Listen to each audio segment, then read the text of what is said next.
You see what he does to me? What the hell? You just gnaw on me? I'm not a piece of chicken. What are you doing? Thank ya much. Psycho cat, what the hell?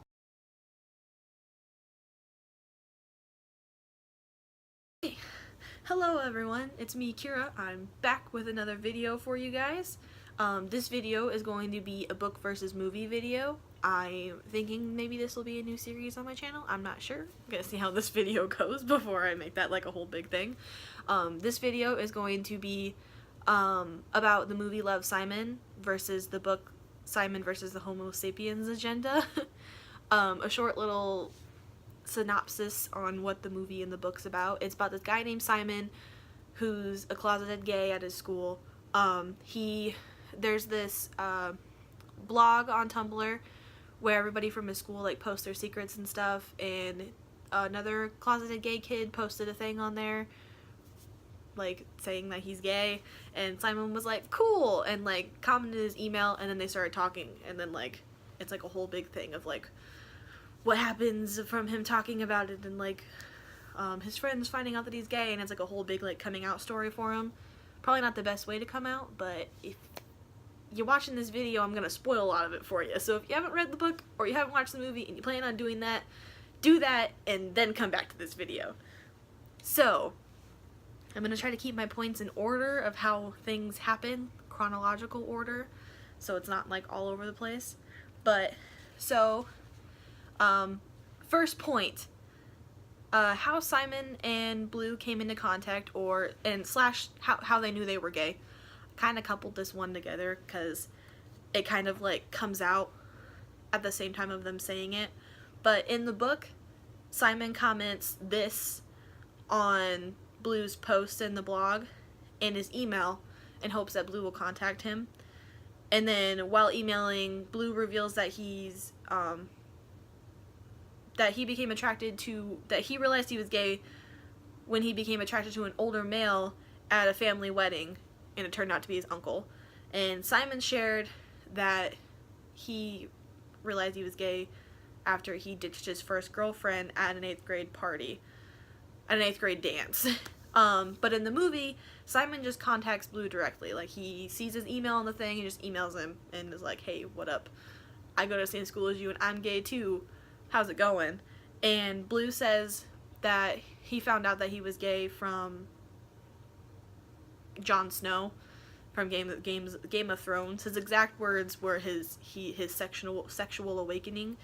And Simon says that he ditched his first girlfriend at a sophomore dance instead of an 8th grade dance.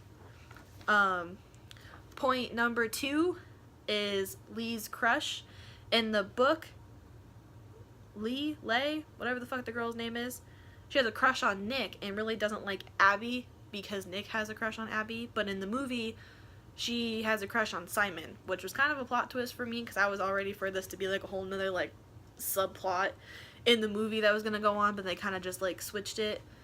I mean, it kind of makes sense. I don't really know if her having much to do with Nick would move along the storyline as much if it was in movie form. I don't know. Number 3, the Halloween party.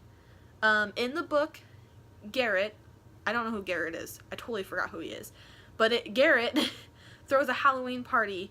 Simon dresses up as a Dementor from Harry Potter, and Lee goes as a Tortoro from the Fruit Basket series.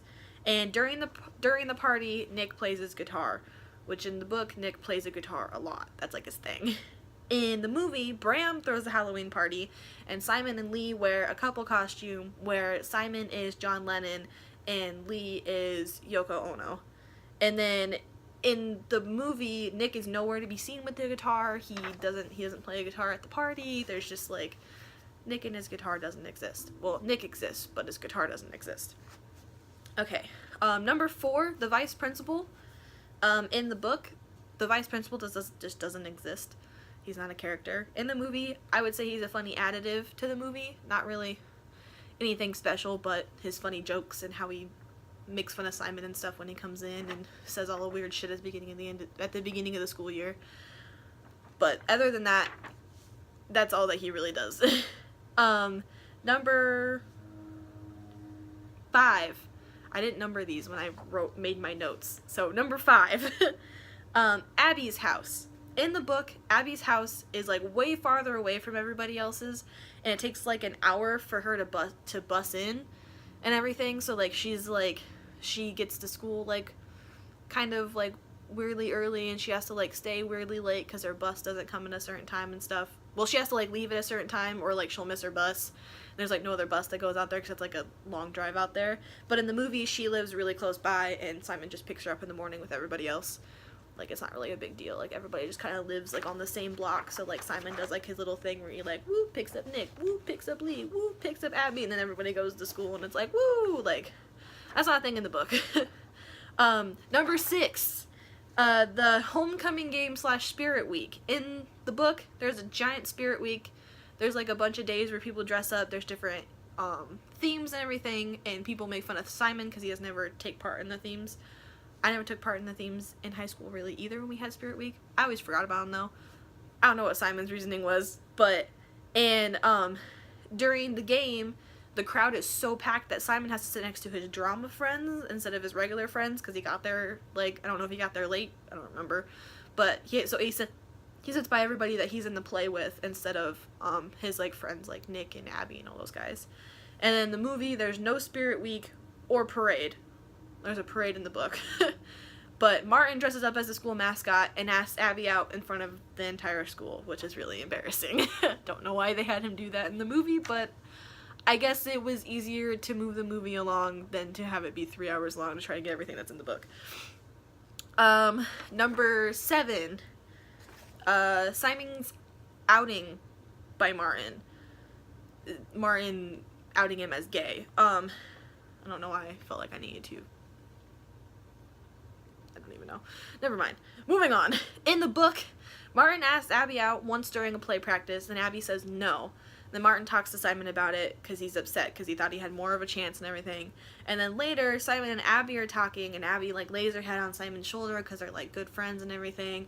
And Martin gets upset thinking that Simon's really going for Abby, even though Simon's fucking gay, and posts all of Simon's emails that he has on the Tumblr blog for everybody to see, and like puts this like whole thing about like how this is Simon and blah blah blah and like all that shit. Then in the movie, Martin posts the emails after the football game thing because everybody's making fun of him on the blog, and he wants none of the blast to be on him, so then he switches it from him to Simon by posting emails and outing him as gay. Excuse me. I don't know if you guys heard that, but I just burped. And then number 8. I promise I can count. Simon's siblings. So in the book, Simon has 2 sisters.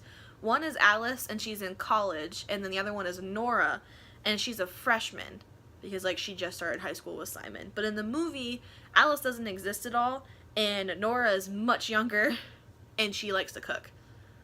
Which, I mean, since they didn't put Alice in the movie, it removes Alice's boyfriend that's in the book too, and he kind of has like a little bit to do with some of the stuff that happens. So it kind of I kind of see why they kind of reworked some of the details and stuff in the movie because they cut out characters. And then lastly, I just have some things that were just left from the book completely that weren't put in the movie. So Abby and Nick take Simon to a bar, and Simon takes him to a gay bar, and Simon meets this guy named Peter, and he's a college guy. And before like Simon like really says that he's like a high school and everything, Peter buys him some drinks and stuff and introduces him to his friends and calls him like cute Simon and all this stuff. And then Abby and Nick are like giggling from like one of the booths, and Peter's like, Simon, how old are you? Because he like said something about him being in high school, and Simon was like, oh, I'm like 17 or whatever, and Peter was like, oh, well, you should probably go back to your friends then. And then Abby and Nick have to take drunk Simon home. There's another thing is Lee has 2 other friends named Morgan and Anna. I think her name's Anna, not Anne. I think I left out the other A. So Lee's friends are just not existed in the movie. I'm assuming that's just because they were kind of just like little like side characters that kind of just like threw stuff in here and there like when they were at lunch and stuff, so like they weren't really like big people they needed to cast for the movie. And then the last thing they left from the book was Simon's birthday cake at lunch and Simon's birthday altogether. So every time there's a birthday, what Lee would do is she would bring a birthday cake to lunch, like a big birthday cake, and they would like sing happy birthday and they would light the candles and everything and people would blow it out and then they'd have birthday cake. So she did it for every single person's birthday. And they left that out in the movie and didn't put Simon's birthday in the movie because they celebrate that in the book. But other than that, that's everything that is different between the book and the movie. I would say overall the book and the movie are both really good. I'm not really upset with any of the stuff that they left out. I think the ending could have been a little bit different because it's definitely a lot different in the book. But other than that, I really love the book and I really love the movie. I suggest watching them and reading it if you haven't. But thank you for watching this video. If you liked it, like and comment below what other book versus movie videos you think I should do if you liked this video. And if you like my content overall, you should subscribe. Thanks for watching. Bye.